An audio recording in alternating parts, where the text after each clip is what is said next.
What is going on, guys? Welcome back to Rise and Grind. Happy Monday, Megan. How are you? Happy Monday. It's Doing Megan great. Mondays over here. I love that. Guys, so there's a lot to talk about. There's a lot of big things that are happening right now with Yeah. algorithm changes. I'm really excited to dive into this. There's just so much that, like, as a brand or a marketer or a business that you have to keep up with. So, right now, again, this is like the pinnacle of like why we're doing what we're doing. So we can give you guys this information before it's publicly released as much as it is, so you can get ahead of your competition. So again, if you are somebody who knows a business owner or a brand or somebody, share this with them. But we're gonna get right into this. Let's dive right in here, okay? Let's dive right in. So the first things first, right? So TikTok has a major algorithm change that they just literally released. So right now they're releasing, and it's very slowly, but they're releasing essentially, they want their users with higher numbers, so micro influencers to nano influencers, so 10,000 to 20,000 followers. They want these people to start posting at least 1 minute plus videos in landscape mode. I saw that, yeah. And so the thing is what we're seeing right now is that they are really, like, this is, again, this is our opinion here, is my opinion, but they're really doing what they can to compete with YouTube. And when you think about it, YouTube, when you think about watching a Joe Rogan podcast or some sort of long form content, like, it's always in landscape, obviously. So, they're now trying to say, hey, do it in landscape mode, but they're giving you specific criteria. So what I love about TikTok and what they're doing is, with Meta and most other social platforms, the algorithms are always a mystery. Right. Nobody knows what to do. You just got to keep trying things and figuring out. And when you figure it out, then they change it again. So, but TikTok just released their 2024, essentially like algorithm, like do's and don'ts, cheat right? sheet, yeah. Yeah. And it gives you all these different things, but they show you the way to make sure your content is thriving. So again, first and foremost, this is not released to everybody, right? But if you start to create landscape type content over a minute, but they said a couple things. They are actually, so they're saying they don't want you lip singing or singing songs. They don't want you using recycled content. So for instance, like right now on TikTok, which blew up on TikTok, is somebody grabbing a video from somewhere else, plopping it into their TikTok channel, and then getting all these views and whatever else. But now they're saying, if you want to get this great, essentially reach, from this algorithm change that they're doing right now, this is the time where you're not going to be reposting recycled content. They want you to put authentic content out there. They want it to be a minute plus. They want it to be landscape, and they want it to be consistent. So a lot of interesting things. So if you want to start growing on TikTok, start to put that out there. What's really interesting is that they're saying that the landscape format, we might be seeing TikTok views through headsets, which could be really interesting. I mean, we're already seeing this influx of people using headsets, right? VR and AR headsets. So that would be cool. Imagine sitting there and just watching TikTok, and it feels like you're actually there with the person, with the creator. Yeah, what's cool though is, so like I'm at least right now, I don't know if it'll change, but right now at least I'm a big Meta Quest person. So I have like the second gen, I believe, but I have a Meta Quest too, and I love it. But there is a feature for Instagram, as an example, where you could sit there, like I'd sit there on my couch and or whatever. I did this in the beginning because I thought it was cool in the beginning, but you can actually go on and you can scroll through Instagram and I guess Facebook and stuff too from your Meta. So I mean, it's like in front of your face, whatever. Like, it doesn't feel like you're with the person. It's just a different POV. But at the end of the day, it's like really, really interesting where that's going to go. I can't see myself. Me personally, I'm not going to say I'm speaking for everybody, but I would never use, these VR headsets for social media in particular. I would use it for meetings and the things like that are starting to come out, which looks insane. Like, you look like you're in the room with the people. That I would do all day. But I don't want to be scrolling and having a helmet on. Like, while I'm wearing a helmet and scrolling, I don't know. It's just not for me. Well, for me, I'm already aware of how much I scroll through social media. I don't know about you, but like, I try to be aware when I notice that I'm just aimlessly scrolling. And I feel like with the headset on, it's like you're in a different world, so it's easier to get sucked into that. Yeah. Right? What channels do you mainly scroll on the most? Instagram, Reels. IG? Yeah. Yeah. The algorithm just gets me. Yeah, that's good. I'm finding myself more and more though, looking at TikTok, and not, I wouldn't say not for a great reason, but because at the end of the day, it's like on Instagram, you know, the things that I'm seeing, like there are relevant things, whatever else, but like on TikTok, it's a lot more interesting stuff. So from a bad perspective, like it keeps me scrolling, right? So I'll look and I'll see a girl get hit by a car, or like a guy fall, down his stairs or slip on ice. And I'm like, haha, I'm like laughing. And then next thing you know, it's like a motivational thing. And I'm like, oh, this is cool. Right, now I'm back. And then it's like something about 50 Cent. I'm like, all right, 50 Cent days. A variety. So, right. It's like I'm mixed up. Whereas in Instagram, I don't know. I'm just kind of getting bored. You're getting the same content, similar content over and over? I would say I still am more native to Instagram and Meta and stuff. So I do like scrolling through that. Like, it feels more at home. Like TikTok still feels like I'm on this weird platform. Yeah. But I'm liking the content mix up a little bit better there, to be honest. I get it. Makes sense. TikTok has another big feature coming out that they're testing, and they're going to make all videos shoppable now, which is really interesting. So you don't have to be an influencer showcasing a product with a link for users to purchase it now. They're testing the ability where if somebody was watching this on TikTok, the algorithm would show, purchase a suit like this, and you can swipe up, and using AI, it'll pull in some products that are similar to the products in the video that you're watching now, which is really interesting. But there's a lot of talk about it because dupe culture was really big this past year. So brands are worried that dupe. That, maybe I'm sitting here and there's a Stanley Cup in, the video, and I think that I'm purchasing a Stanley Cup, but it's actually a dupe. It's another brand getting the attention. So it's interesting to see how that'll work on TikTok, but shopping is just becoming a lot more accessible. Very similar to Amazon, where you can, purchase in a click. Yeah. TikTok is doing the same thing now. Yeah. And that whole TikTok made me buy it stuff. I've never, to this day, I still have never bought anything off TikTok still. Never done it. Have you? No. I've still never bought anything off TikTok. Not off of TikTok. I've bought things because I saw videos. Well, similar. That's still the same. Yeah. So I've never done that yet. But a lot of people do. Yeah. And so again, like it's definitely helped the e-commerce space, people on e-com. But that's going to bring me on to my second topic here, which is the influencer world is drastically starting to change. So what we're starting to do, looking into data, looking into all these different things that are happening throughout the past 2 to 3 years with influencers and marketing, is that we are starting to see right now that influencers, when they just put up a post and say, hey, check out this hype button. I love this hype button, #ad. Like, people are really, really starting to move away from that, and they start to feel like it's inauthentic. And it's been a thing that people felt that way. But now, so more than ever, influencers are starting to see their organic reach drop because of it, or unfollows because of it. So they're starting to push back on like, hey, I don't want to, essentially say, hi, I'm John. I love this button. You should love it too. Like whatever, in their own way. Now what they're doing is they're just going to be on a podcast and use the button, and then you got to go find it. Right. And like that is way more organic and authentic. So influencers are now starting to, do those things. And one of the things, like as an example, like, with clothing companies, typically like Fashion Nova as an example, right? Like they're always getting really curvy women and this and that. And, and it's like the one thing that they've done pretty good throughout like their time in doing it, and they're still, I think, innovating in this space, is it's super definitely like, okay, this is an ad, but typically the way they finesse it is it's just showing the woman wearing the outfit out to dinner or whatever else. And it's not like, don't get me wrong, they do some stuff like this, like, oh, I just bought this on Fashion Nova, blah, whatever. But, at the end of the day, the things that are being way more impactful that we're seeing over the past 2 to 3 years for influencers are the ones where, hey, you're just watching this live, you see this hype button, and you're gonna start looking up hype buttons because you're seeing this live. Right. So at the end of the day, with your influencer strategy, if you're doing anything with influencers, that's something really important to keep in mind, is that right now the unauthentic, forced sales, aggressive, ad plug is now starting to diminish, and it's not working. And it makes sense why it's not working. I hate seeing that shit. It's like really, like, I don't really follow, I really dwindled down who I follow now on social media.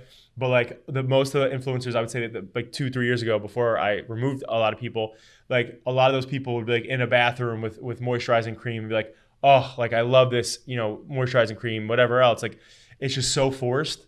Yeah. And that's why a lot of these influencers I stopped following. So keep that in mind, even for your own self, right? Like if you're trying to plug your own things and your own videos and stuff, do it organically, holistically. Don't force the push, because again, you have to remember, everybody is the same way we sat here before, a year ago or so, and we said, wow, ChatGPT is coming out and it's going to be crazy, it's going to be amazing, whatever else. Now we sit here, we stand here a year and plus later, where people are being bashed for using ChatGPT very obviously. Right. And it's like, now it's like, whoa, wait a second. I thought everyone's going to love ChatGPT. Oh, this is great. But no, now people are giving kickback on it because like, yo, you clearly ChatGPT'd that. Like we gave the example of Steven, where Steven responded to me, somebody internally in our team, and they responded to me using a ChatGPT prompt. And I know it's not his voice. And I was like, this sounds like a robot. Steven, did you ChatGPT me? And he was like, yes, I did. And I'm like, dude, what the, like, why would you ChatGPT me? So ultimately, at the end of the day, similar to influencers and everything else, it's going to keep changing, right? And we have to mold. It's the equivalent. It's like the equivalence of like, if you walk on, we know the quintessential. I'm walking onto a car lot and I don't want to be sold, and I'm like, shit, these guys, the car salesman's walking up to me. Fuck, like now I have to deal with this guy or this girl. And guess what? Like that's what it feels like, but digitally, right? So like, so doing it the right way is not forcing the plug. And making it more of like just place it in your video. When people see it, like, and they like it, they'll ask the questions, right? And that's fine organically. If somebody sees, this blazer you're wearing, like, oh, I really like Megan's blazer, they can comment on it. Or maybe again, it's tagged somewhere in the post or something, or you mention it in the caption. But the heavy plug right now is really deterring followers. So right. People want authenticity. Yeah. They want to know that you're truly recommending something to them, which makes sense. Yeah. If you recommended something to me and then I found out you were being paid to recommend it to me, I'd be like, well, is it a good product or not? Right. You're just forcing it. Right. Exactly. Like we talk about the whole, Travis Kelce, COVID commercial, right? It's like Pfizer commercial. It's like the type of guy he is. I don't know him personally, obviously, but it seems like he would be somebody who'd be like, oh, like, not super on board about vaccination. I could be wrong about that, obviously, but just based on his personality and stuff that we've seen, like it seems like he wouldn't be somebody like, I have to go run and get my shot. Right. But now he's like he's one of the faces of it. Yeah. So it's one of these things where it's like, okay, like, he just took the money, which under like anybody in his shoes most likely would have. If someone gave you a $20 million check, you'd be like, where you want me to take the picture? Where you want me to be? I'll take it. Whatever you need to do. So at the end of the day, it's like people are starting to say, and there's been a lot of kickback because it's like that felt very inauthentic for him to do that. So it's like, there's just all these different things like that we have to just make sure we're on top of. Yeah, definitely. Definitely. Now, another trend that we're seeing is with Etsy, and they're releasing an AI-powered gift mode tool, which is really interesting. But essentially, they have this gifting hub called Gift Mode, where they will recommend products based off of the person that you're gifting it to. Now, how this impacts small businesses is because a lot of small businesses, they don't have their own websites, right? Maybe you sell on Etsy directly. And SEO goes hand in hand with this. It's just whenever you hear that something is AI powered or AI recommended, what that means is that it's using an algorithm to look through products to figure out what it's going to recommend to the end user. This is where Etsy SEO is a little bit different from Google SEO, but if you haven't paid attention to that and you're selling on Etsy, then it's something that you're going to want to put a lot of effort into now. Yeah. And listen, at the end of the day, if you're e-com and you're selling products, if you know somebody who's selling products, definitely share this with them, because at the end of the day, one of the things that we're seeing right now is, again, we know Amazon. If you're on Amazon, you run some Amazon ads, there's a high chance of you starting to sell that product. Like in the past, we work with companies who sold products on Amazon, and this was somebody who was just starting up, like never ever did anything, whatever else, but started to sell like 15 to 20 million plus on Amazon, right? Yeah. And it's like one of those things where it's like, with Etsy, there are people like, for instance, like Jacqueline got Vienna and Vincenzo and Johnny's sign in their room. It's their names, like a cool little wood carved out name for them. And but she got that on Etsy. Like she gets all her stuff on Etsy. Yeah. And when you think about it, it's a great platform. But if you're not using and leveraging like their SEO and then their whatever else, like tools that they're utilizing, then you're not going to be in the game. Because there's so many creators and small businesses on Etsy. So you have to make sure that your SEO is good. And it's interesting because Etsy, I feel like it's been around a while. Yeah. But now more and more small businesses are using it. And it's actually, this is the first year that Etsy is running a Super Bowl ad.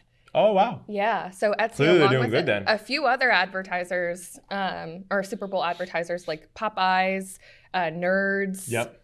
elf makeup. You don't normally see those in Super Bowl. I saw Nerds and I'm like, I'm not trying to buy Nerds. Well, like, you know what's interesting? I feel like Nerds are gone. This actually leads me to my next trend topic. Lindt Chocolate is another one who bought up Super Bowl ad space. A ton of sweet companies, candy-based companies, bought up Super Bowl ad space, and they're saying that it's because of consumer behavior, that consumers just like to eat sweets while they're stressed, and that more people are stressed. Yeah. I personally also think that it's good timing because Wonka just came out in December, Yeah. and there was so much hype around it, and now these candy companies are benefiting from that because everybody likes a sweet treat, Right. leading them to the Super Bowl ad space. Wow. There's a lot of newbies this year, so I'm excited to see what those commercials look like. Yeah, definitely. And I'm definitely these commercials have keep time and time again being like out of the box, crazy, this, that. So I'm really excited to see what happens and what's next here for the Super Bowl. But when you think about speaking of the Super Bowl, one of the things that is important that people connect about or think about when you're going to market or advertise your business is where are the most eyeballs. Now, when people do Super Bowl ads, it's a general mixed bag, right? People who have Super Bowl parties, like as an example, any time that I've done a Super Bowl party at my house, like there are probably, I would say, close to like 60% of people there that don't even watch football. Like Rob being one of them, knows nothing about football. Zero, zilch. The absolute worst fantasy guy I think I've ever seen. Kidding, but but most people that are attending them, they don't watch football, right? So like, what's the audience? It's such a mixed bag. So, but when you talk about, like we talked about, Miss Rachel as an example. Miss Rachel has 500 million views. You think about that, right? The Super Bowl gets 100 million views. That's why it's like the creme de la creme of advertising, right? It's like $1 million for 30 seconds or 15 seconds, something crazy. But with Miss Rachel, as an example, again, 500 million views. Like, wait, what? 500 throughout million. The year, not just during one day. No, not during one day, but I'm just saying, but that there's at all times, there's millions and millions and millions of people watching. On a monthly level, there's 50, 20, 30 million people watching at all times. That's a lot of people. So my point is like when you look at from the small business side, right? So like find your Super Bowl advertising, right? So your Super Bowl advertising could be, if you're a kids brand or a vitamin brand, could be Miss Rachel, right? If you're somebody who's in the business segment, it could be, one of Alex Hermos's YouTube videos that you try to advertise on, our business type channels like that, So it's like finding your own Super Bowl like opportunity as a small business, right? And a lot of times that's on YouTube or TikTok and things like that. So, and that's gonna roll me right into my last topic, which is, right now a lot of people are finding themselves wanting to, break up with Meta, right? And we keep hearing the conversations of, damn, Meta's so expensive. The algorithms are so bad. I mean, the organic reach is so low. And you just keep seeing these things where it's like, people are like struggling. They want to love Meta. We all have grew up with Meta primarily. Like you said, right. I like Meta. It's my native platform. It's yours.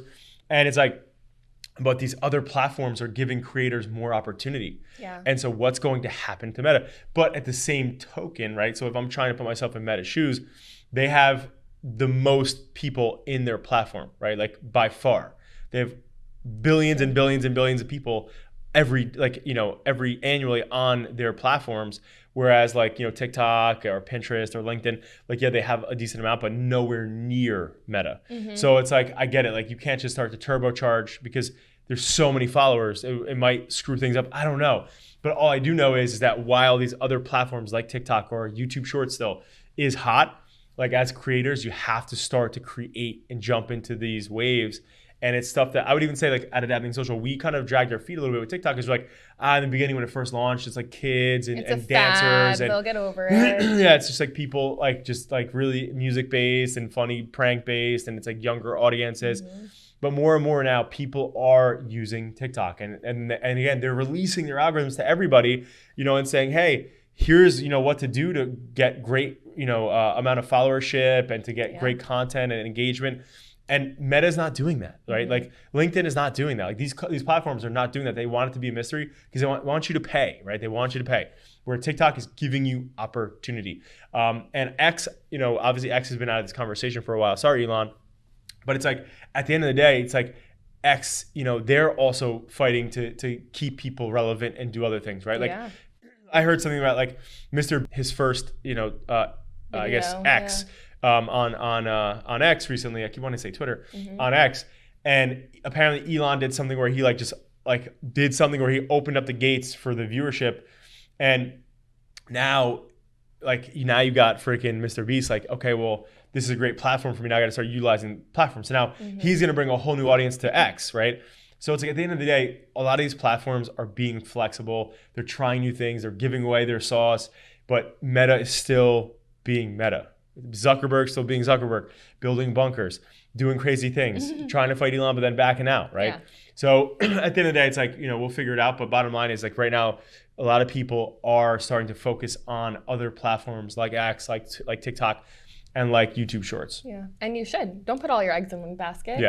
Yeah, there's consumers everywhere. If there's somebody in need of your product or service, you can find them on different platforms. Totally. And then there's ones that you didn't even mention, but like Reddit is an unconventional one that we've been talking about lately. And there's, Reddit, exactly, right. Be Real, who, that's a platform that was really popular, I feel like, over the pandemic and then kind of faded out. They're now trying to bring users back to the platform as well. So there's always going to be this ebb and flow of users hopping around. I feel like my brother's the only guy who uses that left. I don't know who. Yeah, I downloaded it, I deleted it right away. Do you have Be Real?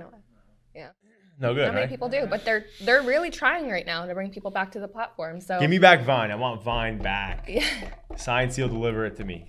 I can't say my name when it used to be on there, but it was a good name, okay? That's funny. But anyway, all right, cool. That's it. That concludes our topics here, guys. Happy Monday. I hope everybody out there is off to a great week. Here we are now in February, which is absolutely crazy. And again, I think the 25th of January annually is like the national, like everyone stops doing their goals day, like health, this, that, whatever, business, this. And guys, I hope you really put the time, attention, and effort into your health, your goals, what you're after this year. It's so important. And, the one thing that I feel like when I look back on most of the interviews I've had on breaking barriers with really successful people, and I mean success in terms of some of them are charities, right? Like helping give back. Some of them are really successful fiscally. There's so many different impacts. And one of the biggest things that I've seen time and time again is I wish I can go back and not be lazy or procrastinate or identify the fact that even though I'm in a tough time right now, this was the biggest opportunity, or that was a big opportunity that I just let fall to the wayside. It's like, this is your moment. And I feel like I heard this recently, but it's like, everybody gets that 24 hours. We've heard it, whatever. But it's like, at the end of the day, it's like all we have is today, right? So if you do everything you can to the best of your ability today, and try that and just focus on every day, one day at a time, right? The best way to eat an elephant, there's 365 days in the year. The best way to eat and crush that year, the same way as eating an elephant, is one bite at a time, right? One day at a time. Just take it one day at a time. And again, if you don't crush it the way you want it to, you always have tomorrow, right? And don't be too hard on yourself. But anyway, happy Monday, guys. Thanks for tuning in. Like, subscribe, hit that notification. And we hope you crush your week. Thanks for tuning in, guys.